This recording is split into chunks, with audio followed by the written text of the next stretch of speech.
Hey everyone, I hope आप लोग अच्छे होंगे।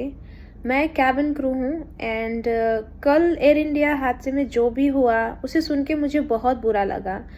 साथ ही साथ मैं उस इंसिडेंट को रिलेट भी कर सकती हूँ। As a cabin crew we go through all this things.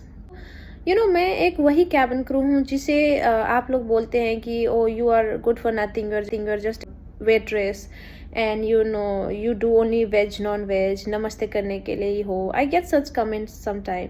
तो ये सुन के बहुत दुख होता है क्योंकि एज अ पैसेंजर आप जब ट्रैवल करते हो, आपको जब पता चल जाता है कि आपका एयरक्राफ्ट कुछ ऐसा फॉल्ट हो गया या फिर आप क्रैश करने वाले हो, आपके पास बहुत कम समय है, तो आप अपने फैमिली को याद करते हो एंड आप अपने जो भी लव वंस है, your children, mom, dad, your beloved ones, girlfriend, boyfriend, आप उनको याद करते हो। And as a cabin crew हमें इतना भी हक नहीं है कि हम उस टाइम भी अपने लव एंड वंस को याद कर सके, क्योंकि हमें वो उस टाइम भी हमें इसलिए ट्रेन किया जाता है कि हम साइलेंट रिव्यू करें या फिर अलर्ट जिसे कहते हैं।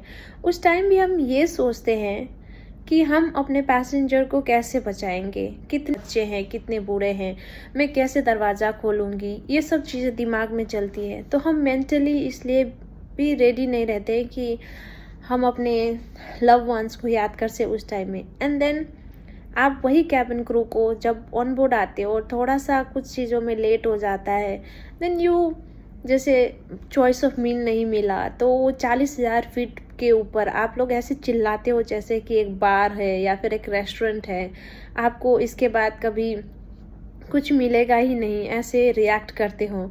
तो I just want to say कि guys, we at the point of time also हमें पता रहता है कि हम शायद नहीं बचेंगे, हमारा हाई चांसेस रहता है कि हम नहीं बचेंगे।